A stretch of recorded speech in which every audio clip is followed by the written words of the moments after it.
YouTube, welcome back. I am under the tank and I'm going to reveal some of the controls that I have hooked up so far. My Digital Aquatics controller was on my older tank and I'm going to use it for my new tank. So let me, I do have some lunar lights under the tank. With this video you can't tell, but they're not really bright enough to illuminate under my tank like I wanted, so I'm going to use them as a lunar lighting for my main display. So I will switch that back around in a few days. So let me get a little closer. Alright, so the reef octopus is on the left. It's with the red face on it. That's the DC pump controller for the protein skimmer. The controller, the MLC, it's upside down because that's the way the wires come out and look the cleanest. But that's for my lunar lighting for my main display. Right now I have all 6 of the pods under the tank, or under the stand, lighting it up, but it's really not enough light, so I'm going to switch it back to lunar lighting. Anyways, the AP700 control box is right there, the silver one on top, and the SL1 module handles the pH, temperature, a switch or 2 switches I think it is, and an ORP. There, you can see it got it clear. So those are all hooked up now except for the switches, as you can see. I have 2 power strip modules for it. I'm going to use these to control my smaller equipment, like later on I'll have a lot of SPS, and I'll have a calcium reactor later down the road when I do need one. It's going to handle right now my dosing pumps, aquarium heaters. I have digital heaters that do cycle on and off, but if they ever get stuck on for a reason, I can turn the power off on this. It's kind of like a redundant backup, so I don't kill a bunch of stuff if I have equipment failures.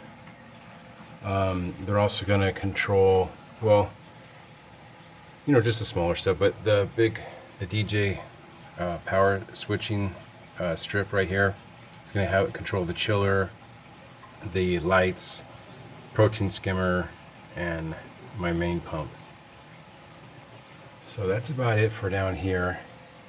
Let's move up to my water changing station that I've dry fit together. It's not glued in, it's not permanent. I'm just kind of working with it, see how I want to eventually have it. Okay, hold on 1 minute. Alright, so there's my Mag 7. It's going to be the feed. It will take my my new saltwater batch that I mix up in here, and it will come up this pipe, feed over to the tank. Now it's not permanent, it's not dry fit, and it's definitely not going to stay there because that's an eyesore. It's just going to be like a temporary thing where I can move it in and out when I do water changes. And I'm also going to put a T on the end of that pipe and probably shorten it a little bit too. But here's the cool part. This little suction thing I won at Reefapalooza just last October, a couple months ago. So I used that hose and I connected it to this port. I had when I had the tank built, I definitely wanted this port right there so I can vacuum the gravel, the crushed coral.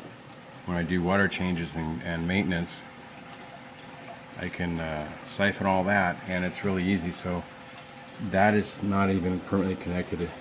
Right there where you see it going in the tank, it's just a slip fitting right there.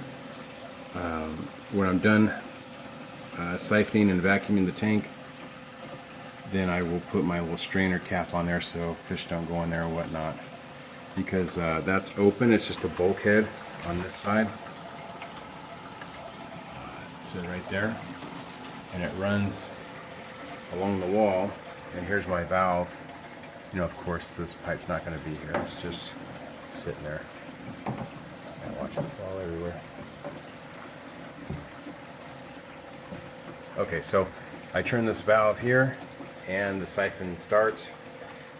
It just starts draining. down here right to the sink.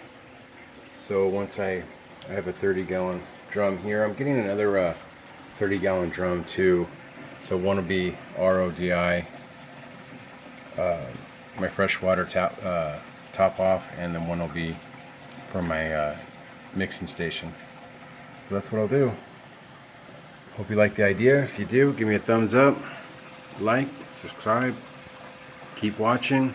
I'll have some more videos soon. Bye.